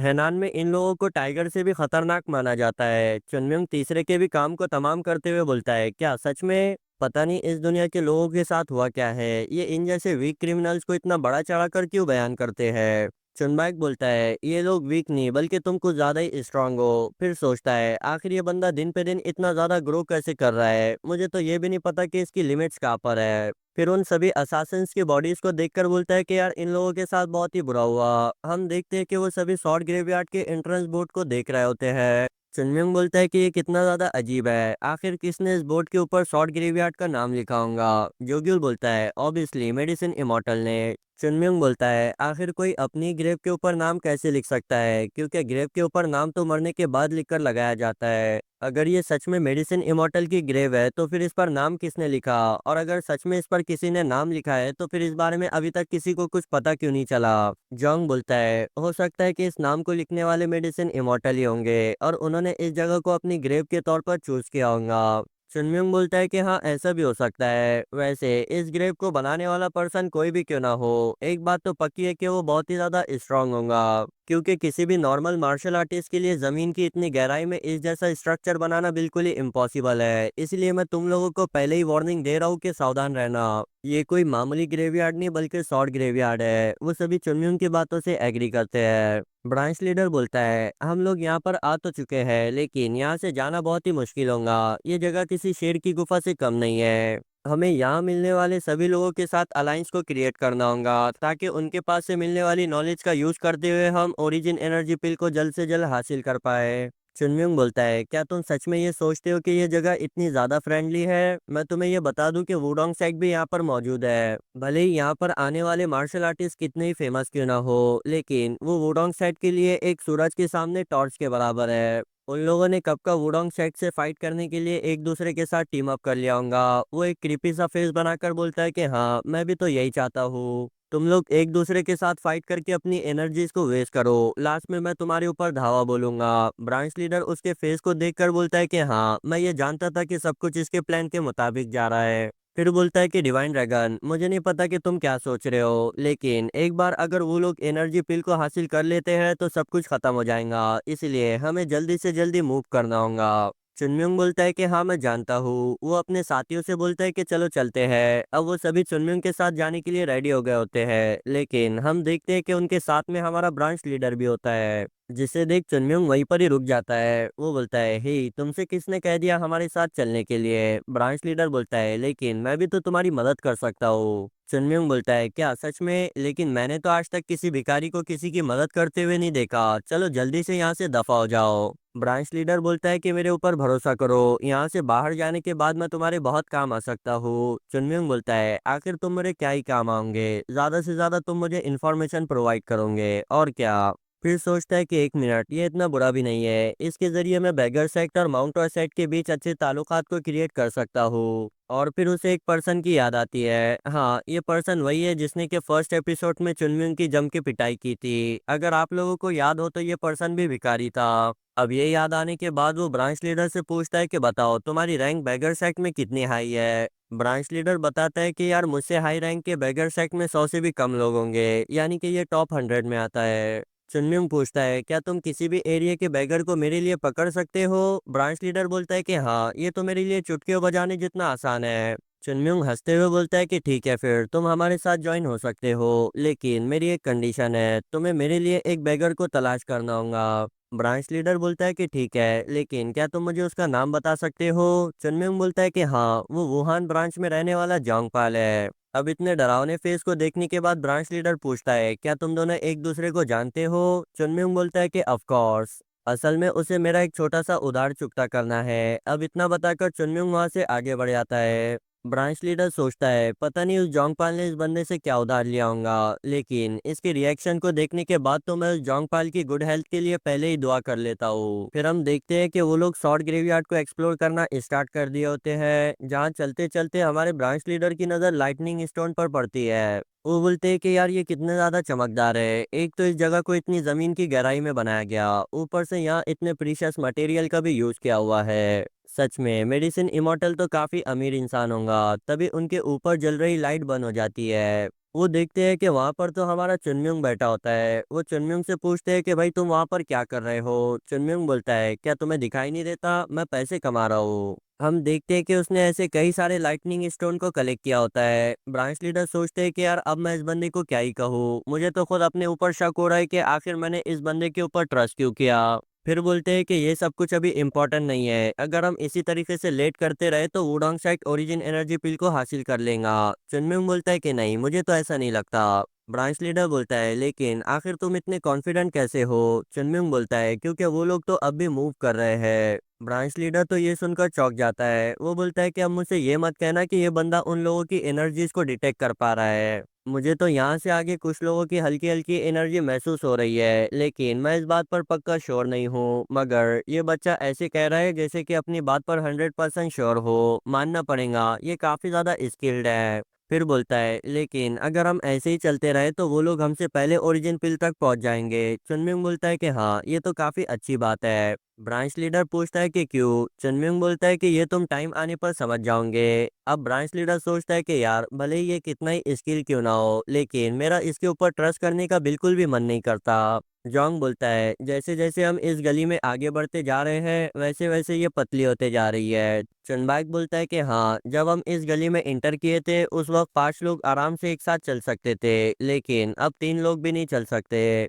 जोगिल बोलता है, मुझे यहाँ पर अजीब सी बदबू आ रही है। ईशॉल बोलती है कि ये बदबू ब्लड की है। कुछ और आगे चलने के बाद वो सभी अपने सामने का नज़ारा देख चौंक जाते हैं, क्योंकि उनके सामने लाशों का ढेर पड़ा होता है। चुनबाक उसे देखकर बोलता है कि नहीं, ये काफी ज्यादा स्ट्रेंज है। उन लोगों के मुंह से निकलने वाला ब्लड काला है, ऐसा लग रहा है कि किसी ने पॉइजन का यूज करते हुए इनकी हत्या की है। चुनम्योंग बोलता है कि नहीं, यहाँ पर एक ट्रैप सेट किया गया था, जरा देखो इनकी बॉडीज पर चारों तरफ नीडल्स लगी हुई है, यानी कि ये लोग इस ट्रैप के बीच फंस गए होंगे। ब्रांच लीडर सोचता है, मेडिसिन इमॉर्टल ने तो पूरी जिंदगी लोगों की जान बचाई थी, तो फिर मरने से पहले उसने इतने भयानक ट्रैप को क्यों सेट किया होगा। जॉन्ग बोलता है कि चुनम्योंग, आखिर हम इन लाशों का क्या करेंगे? चुनम्योंग बोलता है कि हम इनका कुछ भी नहीं कर सकते, चुपचाप आगे बढ़ते रहो। ज्यादा टाइम तक अगर हम यहाँ पर रुकते हैं तो फिर हमारे ऊपर भी पॉइजन अफेक्ट करेगा। और हाँ, यहाँ मौजूद किसी भी चीज को टच मत करना, ये काफी ज्यादा डेंजरस हो सकता है। चुनबाइक वहां पर ही लाशों को देख अपने मन में बोलता है, तो यही है जियांगू की कड़वी सच्चाई। इस जैसी डरावनी जगह पर हमें अपने माउंट और सेट को प्रोटेक्ट करना होगा। हमारे जरिए लिया हुआ एक गलत डिसीजन सभी की जान को जोखिम में डाल सकता है।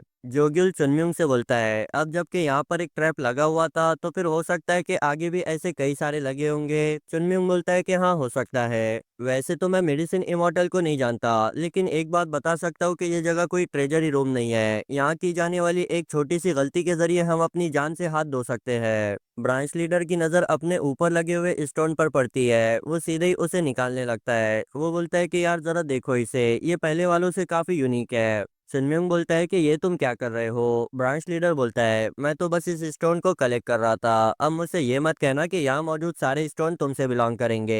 अब जबकि मैंने इसे पहले ढूंढा है तो फिर मैं इसे अपने पास रखूंगा। सनम्योंग गुस्सा होते हुए बोलता है, बेवकूफ, क्या मैंने तुमसे नहीं कहा था कि यहाँ मौजूद किसी भी चीज को टच मत करना। तभी उन लोगों को किसी चीज के गिरने की आवाज आती है। वो सभी के सभी अपने पीछे देखने लगते हैं। और यारो, पीछे का नज़ारा तो दिल दहलाने वाला होता है, क्योंकि वो पूरी के पूरी केव बंद होना स्टार्ट हो जाती है। अब इसे देखने के बाद चुनम्योंग चिल्लाकर बोलता है, जल्दी से जान बचाकर भागो। अब वो सभी बड़ी तेजी के साथ भागना स्टार्ट कर देते हैं। ब्रांच लीडर अपने साथियों से कहता है कि भिखारियों, ऐसे भागो जैसे कि तुम मरने वाले हो। वो सभी चिल्लाकर बोलते हैं, बॉस, अगर हम यहाँ पर से नहीं भागते हैं तो सच में मारे जाएंगे। चुनम्यों गुस्सा करते हुए बोलता है, देखा, इसीलिए मैं भिखारियों के साथ ट्रैवल नहीं करता। ये सारे के सारे बेवकूफ होते हैं। आखिर मेरे मना करने के बाद भी उस स्टोन को हाथ लगाने की क्या जरूरत थी? तुम तो कह रहे थे कि तुम बहुत ही एक्सपीरियंस हो, कहाँ गया तुम्हारा एक्सपीरियंस? ब्रांच लीडर सोचता है, जब चुनम्योंग ने उन सारे स्टोन को कलेक्ट किया तब तो कुछ नहीं हुआ, और मैंने क्या है कि स्टोन को हाथ लगा दिया, ये पूरी गली बंद होना स्टार्ट हो गई। तभी उसकी नज़र अपने ऊपर मौजूद छत पर पड़ती है, जो कि टूटना स्टार्ट हो गई होती है। वो चिल्लाकर बोलता है कि जल्दी जल्दी भागो, वरना हम सभी यहीं पर ही मारे जाएंगे। सनबाइक बोलता है, आगे का रास्ता और ज्यादा पतला होता जा रहा है, इसलिए अब एक लाइन में एक इंसान को भागना होगा। ये सुनने के बाद तो चुनमिंग और ज्यादा गुस्सा हो जाता है। वो सीधे ही ब्रांच लीडर को पीछे से लात मार के बोलता है, मोटे, जल्दी जल्दी भाग, वरना तू यहीं पर ही मारा जाएगा। ब्रांच लीडर रोते हुए सोचता है, मैं तो सच में मार खाना डिजर्व करता हूँ। पता नहीं कौन सी मनुष्य गढ़ी थी जब मैंने उस स्टोन को हाथ लगाया था। चुनमिंग अपोजिट डायरेक्शन में जाते हुए बोलता है कि मेरे ऊपर ध्यान ना देते हुए सीधे सीधे दौड़ते रहो। अब वो सभी अपनी पूरी जी जान लगाकर दौड़ रहे होते हैं। जोग्युल चिल्लाकर बोलता है, मुझे आखिरी में लाइट दिखाई दे रही है, लगता है कि वहां से हम बच सकते हैं। सनबाइक ब्रांच लीडर को धक्का देते हुए बोलता है, जल्दी दौड़ो, वरना तुम हम सभी को यहीं पर ही मरवा दोगे। तभी हम चुनमियों को देखते हैं, जो कि सबसे लास्ट में दौड़ रहे पर्सन को एक जोरदार लात मारता है, जिस वजह से वो सभी के सभी रेलगाड़ी की तरह उछलकर उस केव से बाहर आ जाते हैं। और फिर उनके वहां से बाहर आते ही वो केव डिस्ट्रॉय हो जाती है। ब्रांच लीडर सोचता है कि चलो, अच्छी बात है कि हम वहां से टाइम पर निकलने में कामयाब हो गए, वरना मुझे तो लगा था कि हमारी खबर वहीं पर ही बनेगी। तभी चुनबाइक और जोंग चुनम्योंग का नाम पुकारना स्टार्ट कर देते हैं। जोग्युल जल्दी जल्दी वहां से पत्थरों को हटाते हुए चुनम्योंग को आवाजें लगा रहा होता है। वो सभी के सभी चुनम्योंग को उस केव में धंसा हुआ देख काफी घबरा गए होते हैं। ब्रांच लीडर थर थर कांपते हुए बोलता है, माउंट साइड का डिवाइन ड्रैगन, नहीं, तुम्हारे साथ ऐसा बिल्कुल भी नहीं हो सकता। तुम तो एक ग्रेट स्वॉर्डमैन थे, जिसे कि फ्यूचर में पूरे जियांगू को लीड करना था। तुम इस जैसी किसी प्लेस पर कैसे मर सकते हो? वो अपने आप को ही कोसते हुए बोलता है कि नहीं, ये सब कुछ मेरी वजह से हुआ है। आखिर मैं इतनी बड़ी गलती कैसे कर सकता हूँ? तभी चुनमिंग उन सभी पत्थरों को डिस्ट्रॉय करते हुए वहां पर एक धमाकेदार एंट्री लेता है। उन सभी लोगों का चुनमिंग को सही सलामत देखकर मुंह खुला का खुला रह जाता है। अब ब्रांच लीडर की खुशी का तो कोई ठिकाना ही नहीं रहता। वो चुनमिंग के हाथ को पकड़कर बोलता है कि हाँ, मुझे पता था कि तुम जरूर सरवाइव करोगे। तभी चुनमिंग उसके हाथ को दबाने लगता है। वो बोलता है, क्या तुम्हें नहीं लगता तुम्हें मुझे एक्सप्लेनेशन देने की जरूरत है? फिर मूड चेंज करते हुए बोलता है कि नहीं, अगर बातों से काम बन जाता तो फिर इस दुनिया में कभी वॉर होती ही नहीं। मुझे लगता है कि मुझे तुम्हें पहले थोड़ा सा पीटना चाहिए। बेचारा ब्रांच लीडर तो चिल्ला चिल्ला कर बता रहा होता है कि मेरी बात सुनो, मैंने ये जानबूझकर नहीं किया। लेकिन चुनम्योंग कहाँ मानने वाला था? आप इन सभी लोगों के चेहरों को देखकर ये समझ सकते हो कि चुनम्योंग ने उसकी कितनी पिटाई की होंगी। सीन चेंज होकर के हमें वुडोंग साइड के लोगों को दिखाया जाता है, जो कि उनका पीछा कर रहे मार्शल आर्टिस्ट से जान छुड़ाकर भाग रहे होते हैं। अब दौड़ते दौड़ते एल्डर सैन के पैरों से एक ट्रैप एक्टिवेट हो जाता है, जिस वजह से कई सारी ब्लेड्स के साथ उन पर अटैक होता है। लेकिन एल्डर सैन तो वुडोंग साइड के एक एल्डर है, वो अपनी पावर का यूज करते हुए उन सभी ब्लेड्स को डिस्ट्रॉय कर देते हैं।